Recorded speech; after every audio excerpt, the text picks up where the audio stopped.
Hey everybody, this is Jason Akers and Charlie with Green Acres Pest Control. Today, I want to go over my top 10 list of reasons you need to make sure you can trust your exterminator. Now this is 10 things I got here. This was actually spurred on by a social media incident that I just got really outraged at. I'm going to save that for the very last one to get you to watch my video. But if you want, you can fast forward to the end. If you can't handle the cliffhanger, go on and fast forward and watch it. But Charlie is hanging out with me because he just woke up from a nap. He's all upset, so he wants some daddy time. And I have no problem with him sitting in here while I make a video. So hopefully YouTube won't get mad at me because they don't like kids on videos apparently.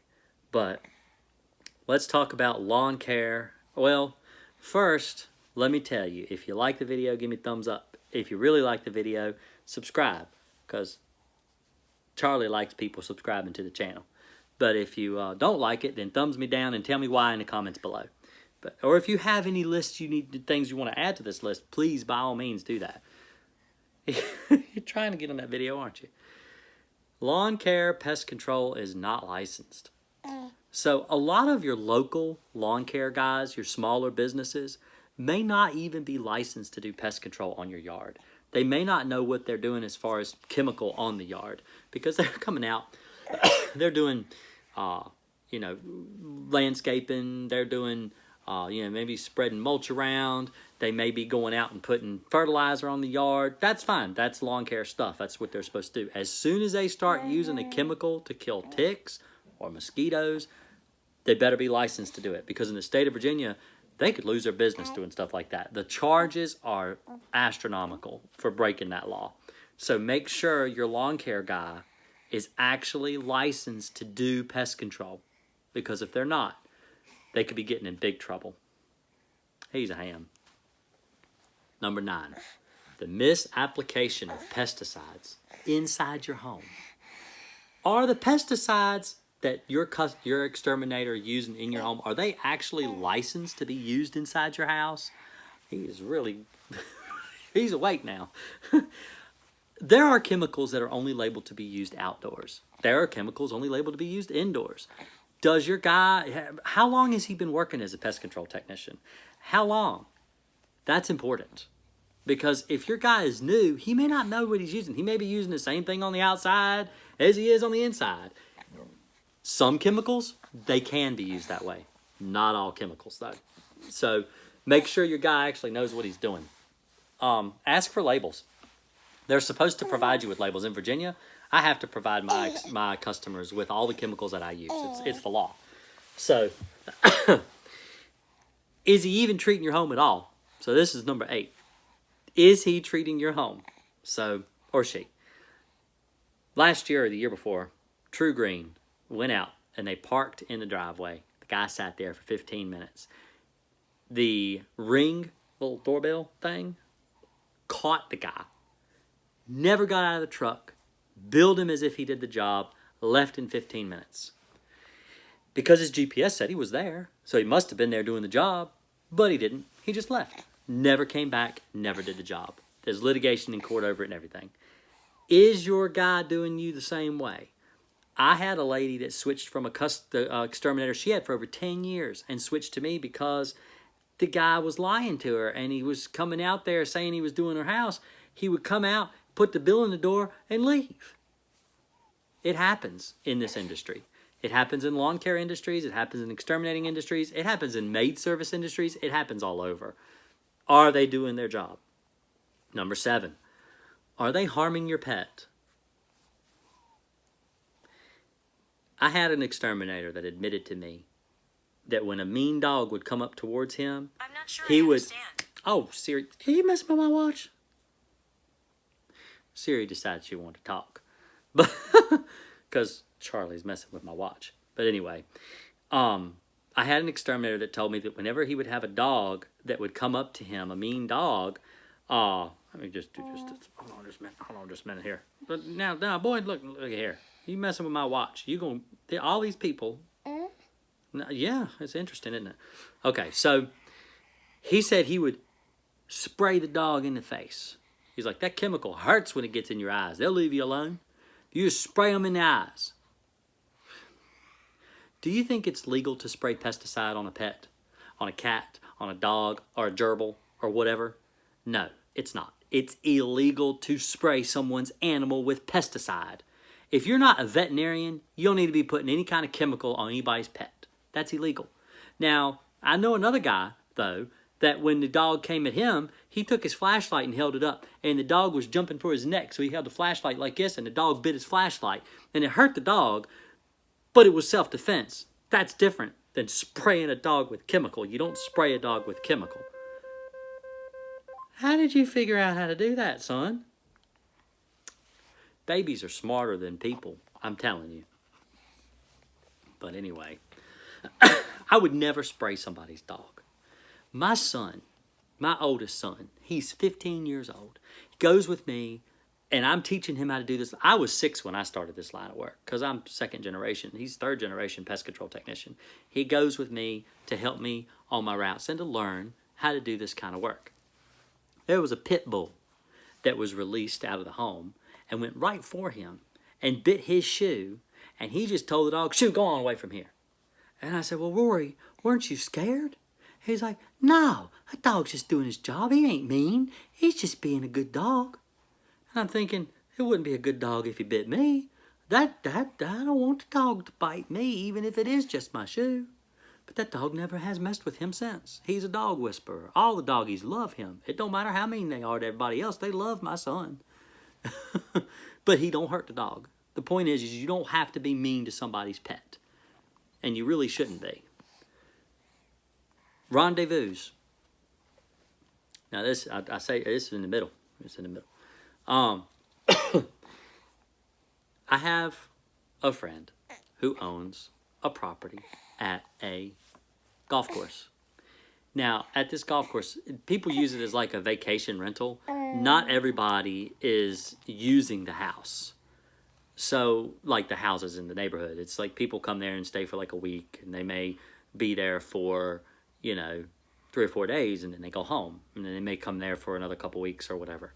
So they're not, they have key, it's basically what in this business they call key accounts. So you have a key, and you go there, and you go in, you do the house, nobody's ever home, you do the pest control, you leave.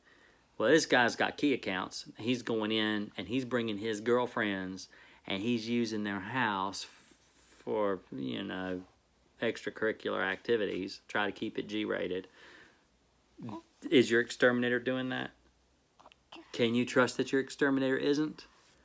This guy was. This guy is. Apparently, from what I understand, he's still doing it. So, that's something that happens. Is your pest control guy doing work on the side? All right, now, the reason I came up with this one is because if your guy comes out to your house, maybe he's your regular pest control guy, maybe he's come to your house 2 or 3 years in a row and he's killing ants or whatever, and he finds termites. Maybe he tells you, "Hey man, I'll tell you what, I got you a deal. I come out here over the weekend. I got my own rig at home. I treated my house for termites. I can treat your house for termites too. And we'll take care of your termites. It'll be a fraction of the cost. I could do it for like 1/3 of the price.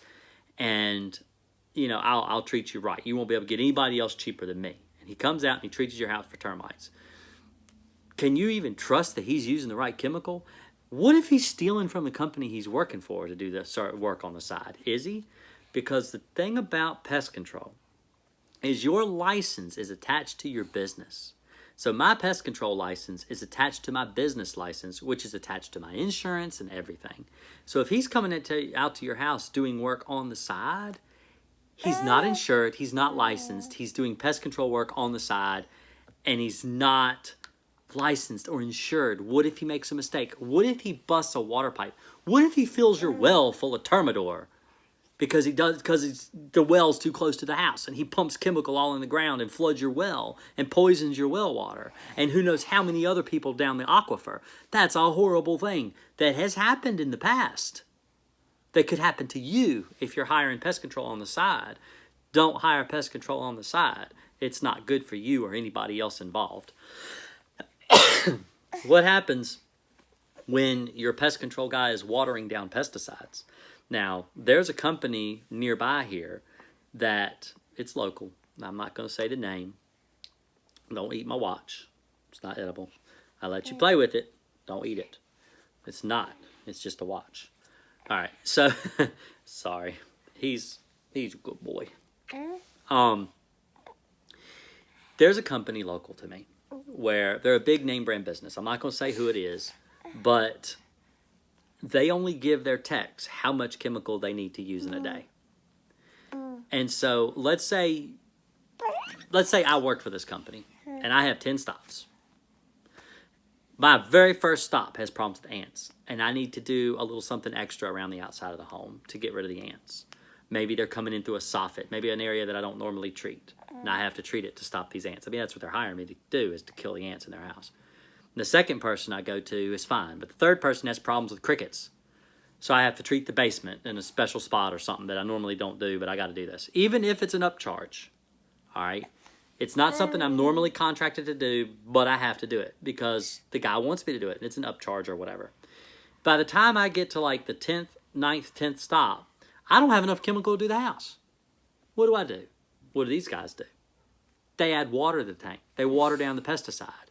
They may have already had water in the tank before, and then they water it down even more. So you're not getting a full dose. They're misapplying chemical, for one, because it's not the recommended application volume or concentration. So that's illegal. And it may not even be their fault. It might just be the company they work for is just too cheap, because pesticides aren't that expensive. They're really not. Not when you're doing everybody on a route where everybody's nearby. Like you may have 10 stops in a certain neighborhood, and so it's just you're not driving a whole long ways. That's daddy. So that's watered down pesticides. Are they watering down their pesticides? You might want to go with a more local company. I mean, I carry all my chemicals on my vehicle. I have concentrates that I keep. I don't keep all my concentrates, but I keep some concentrates in the vehicle with me so that I can mix on site if I need to. That's something you need to do. If you're doing good pest control, you got to do that. Now, this is number 2. Dropping termites. Okay, so I've mentioned this in one of my other videos, and the reason I mention this is because it really bothers me. I know a guy locally who worked for another company who said when he would go and try to sell termite work, he would take a little vial of termites, swarming termites that he collected maybe out at a stump or somewhere out in the woods, bring them in the house, and drop them in their windowsill when he's going looking for termites. Sell them a termite job and go out there and do a $1,000-$2,000 termite job, and they never had termites in the first place. That's dishonest. It's wrong, but it does happen. People do it. So if you've got these door knocking, exterminators coming around to your house, be wary if they find live termites. You've never had them before. They may not be real termites. And now for the number one. The number one, the reason, yes. The main reason I made this video and what got me so upset. Invasion of privacy. Now, this is a camera. That's a camera right there. I'm using a camera. All right. Cameras are everywhere. Your pest control guy has one in his pocket. Probably makes phone calls off of it. It's a camera. Probably attached to Facebook or YouTube. Like my phones are attached to YouTube. So if I upload a video to YouTube, I use my phone because I record everything on my phone. This guy, and if you look at the thumbnail, you'll understand. I'm going to try to keep this as G-rated as I can. He goes in this couple's bedroom. He takes pictures of something that they had laying out on the bed. And he's like, they didn't even prepare for me. Couldn't even have the decency to clean up. Now, I've seen this kind of stuff. You see this kind of stuff when you're in pest control. You see all kind of crazy things. But you don't go and broadcast it to the whole world. All of Facebook. Now, this wasn't all of Facebook. This was just a pest control group on Facebook. Hold on just a minute. I'm going to put him down. He wants down. Okay. So, This is what got me so upset to do this whole video, is there was a couple and they had left some things out on their bed and left for the day for work. And the pest control guy comes in and he's spraying around, doing his job, whatever.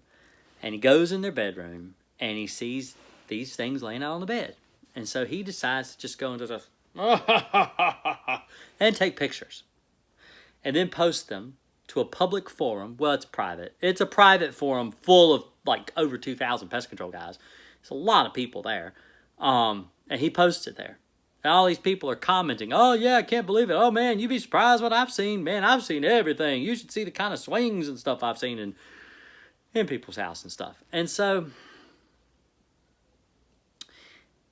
that's a serious problem. I don't agree with that. I don't like that. I think it's wrong. I have gone in. I have seen cocaine on people's coffee tables. I have seen marijuana. I have smelled marijuana. That's something you see all the time. Bongs, all kinds of stuff everywhere. All right? I don't take pictures of it and send it to people on the internet. I'm not going to narc on people. I'm not going to be this kind of person. I don't have to feel good about myself by shaming someone else. That's not the way you behave in a professional manner. It's not professional at all. You're taking somebody's vulnerable moment and you're posting it on social media to try to get some kind of attention to make yourself feel better. And that's not what you do in this line of work. You just don't. So, that's my top 10 things. I hope you got them all. Let me go over them real quick. I'll synopsis for you. So, invasion of privacy, number 1. Dropping termites in your home, number 2. Watered down pesticides, number 3. Working on the side, number 4. Rendezvous in your home with a significant other, number 5. Is that 5? 1, 2, 3, 4, 5. Right. Sorry. Counting with Jason. They're not insured. Are they insured? That's pretty important. They need to be. That's 6. Harming your pet when you don't realize they're doing it.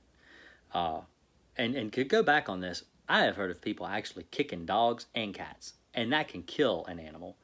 That happens. So are they harming your pet when you're not at home? Are they just the kind of sadistic person that would harm somebody's? I mean, they're helpless pets. They're not gonna. I mean, they might hurt you, but they're not gonna kill you.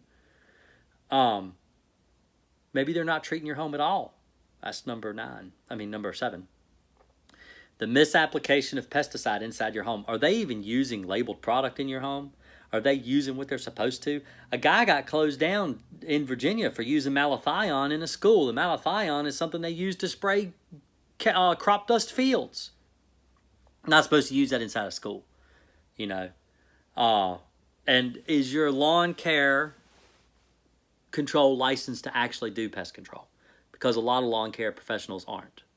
So I hope you enjoyed this top 10 list. I hope it's put a lot of things into perspective for you with pest control.